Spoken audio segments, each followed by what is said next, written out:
Hi, anyone and everyone. This is Kim, the Humble Hermit from Come As You Are Oracle. I'm going to do the collective crow oracle for today. Today is Tuesday, November 11th, 2025. You may follow me on the Attack the Tube, my blog, or not. Totally up to you. Take what resonates, leave what doesn't. If it doesn't fit, don't make it fit. If some of it fits, God's kiss. We love that for you. Whatever doesn't, leave it on the table for someone else. We don't want you taking on energy that wasn't meant for you. We are going to use what we always use. It's a shocker.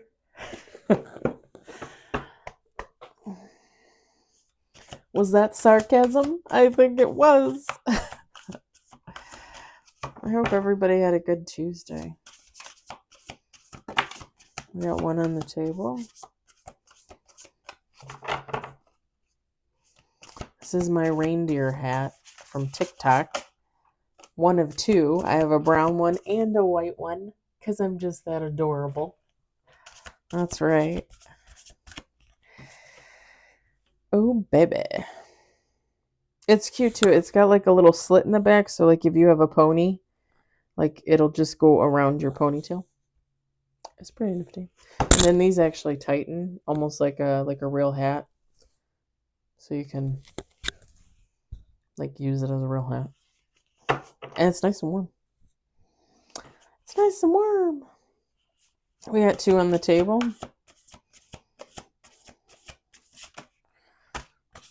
5 on the table, I think.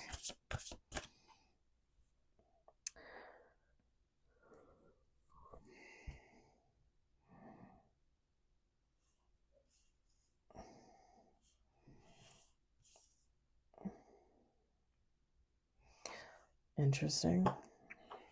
Let's do 2 more shuffles.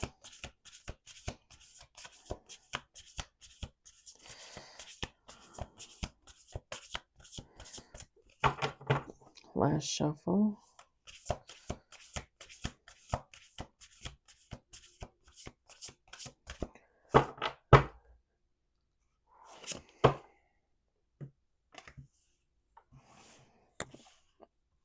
Well, this ain't no love reading. I'll tell you what. We got growth, risk, abundance, luck. Can I just cross that out and write blessing? Balance and commitment. Bottom of the deck. Feminine, masculine, take heart resonates. It does not matter. I feel pretty in a dress, and I also like to wear slacks. So, what does that make me? Doesn't matter. Doesn't it matter? So, let's see here.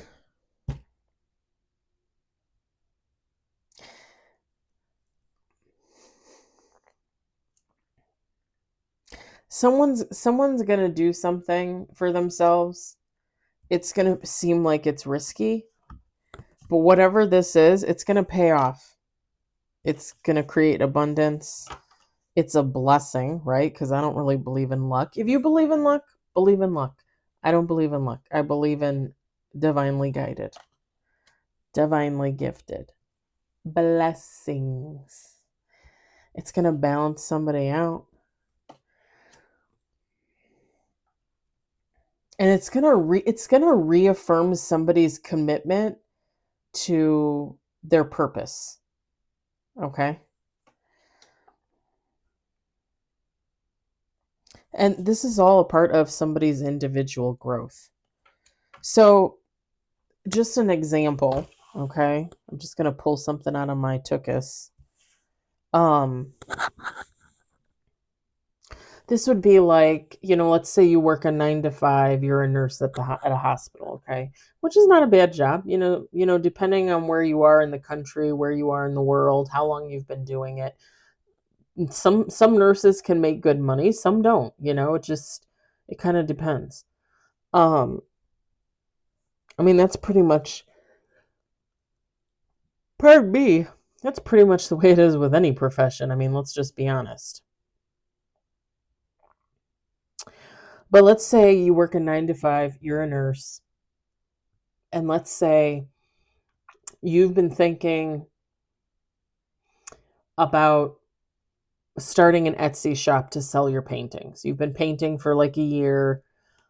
At first they were kind of, but now you're like looking at them and you're like, these are interesting. Like maybe these could sell. You've had friends, you've had family comment on it. They're like, hey, why don't you try selling them online? Why don't you try selling them? Period, right? So you still have your 9 to 5 job, but you decide to start that Etsy shop and you decide to start selling your paintings. And let's say the first month you sell one. Let's say in the second month you sell 3. Third month, 10. Someone's going to take a risk at something like that they're like, oh, this isn't going to do me any good. Oh, this isn't going to do anything for me. This isn't going to make me any money. This, like I'm just going to do this to see what happens, right? Like let's see what happens. And somebody's going to do it and it's going to end up being a blessing for them. It's going to end up paying off because it's going to create some type of abundance for somebody. And I know I usually say abundance doesn't necessarily have to be money, and this technically doesn't have to be money either, but I feel like it is. I feel like it's in the long run going to create some type of income for somebody. I usually don't say that, but that's what it feels like to me. Because it also, I mean, this is an example too, like it's going to create something for somebody so that they can quit that 9 to 5 job basically at some point. Maybe not the first year, maybe not the first 2 years, but eventually like somebody's going to be making enough money like where they can quit their 9 to 5 and they can rely on like whatever their business is.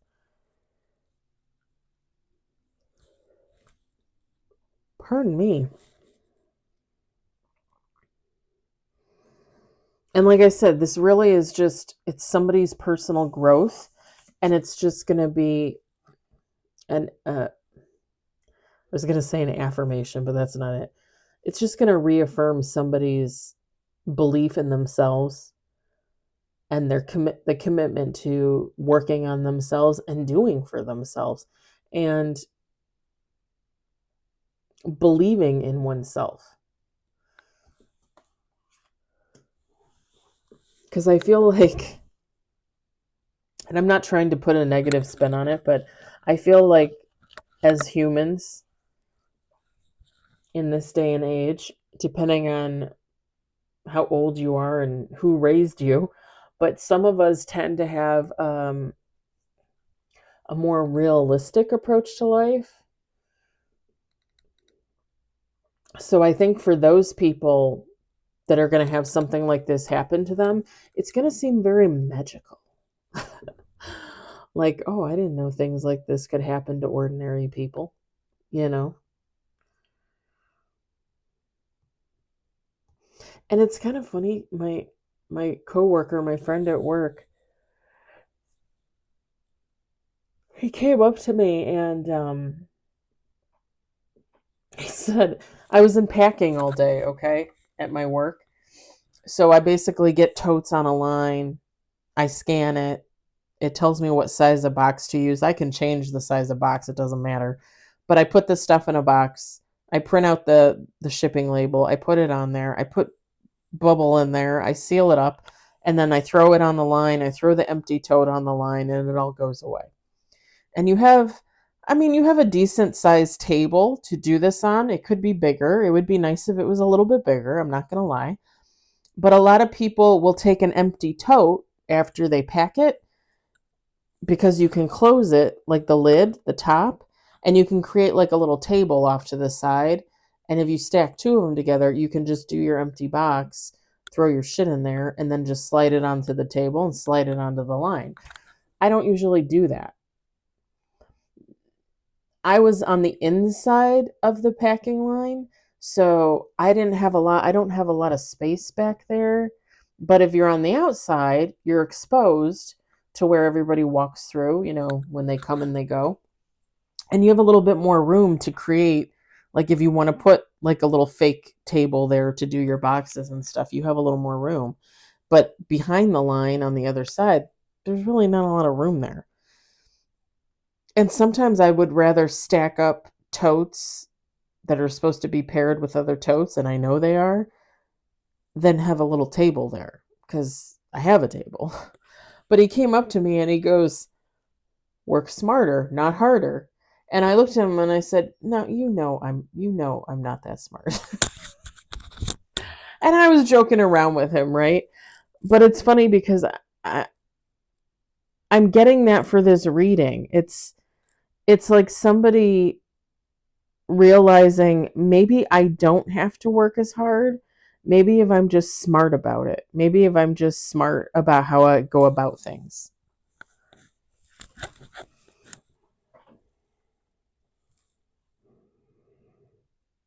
Like, again, like somebody not realizing that this could possibly happen and be fruitful and a moneymaker. And then it is, and somebody realizes, like, hey, in another 6 months, in another year, I might be able to quit my job and just do this full time. It really gives that vibe. And there's going to be, I think a lot of people are going to be surprised. Whoever has this take place in their life, I think they're going to be very surprised. Ecstatic, but surprised. I'm also being called to say this just because I was doing something earlier and I noticed some things, and as I'm sitting here talking to you, I just all of a sudden like, hey, tell them about the smoke. So I was doing a house cleanse, a home cleanse, a space cleanse, with some sage, and I was watching the smoke. And I don't usually do this. There's a tarot reader that I started watching probably like 2 months ago. I can post some of her stuff. She hasn't been on in a couple of weeks because I think her son got into an accident. He like hurt his foot or something, or his leg or something. So she hasn't been on in a couple of weeks, but she's pretty good. And she'll read smoke. Like she'll do, like little smoke rituals, and she'll read smoke. Just like how some people read like the coffee grounds in the teacup. So I was doing this cleanse and I was saying my little prayer and I was lighting my sage and I was watching the smoke, which I usually don't pay attention. But for some reason I was like, ooh, ah.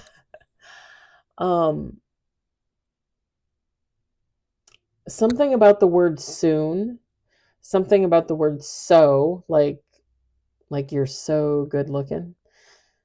Soon and so. Something about double O's or double zeros, like multiple zeros or multiple O's. And then I couldn't quite make it out, but I thought it was the word pain, like PAIN, like I'm in pain. But I could really only make out like the P and the A and kind of an I, kind of an N, like I wasn't sure. Anyway, I was called to bring that up to you in this reading. And that is how I'm going to end the reading. I hope you enjoyed it. I hope you were entertained. I hope, if anything, it resonated. I think for whoever this resonates for, I think this is just good. This is all just good vibes, It's good stuff. And I like to give readings about the good stuff. I'll talk to you later.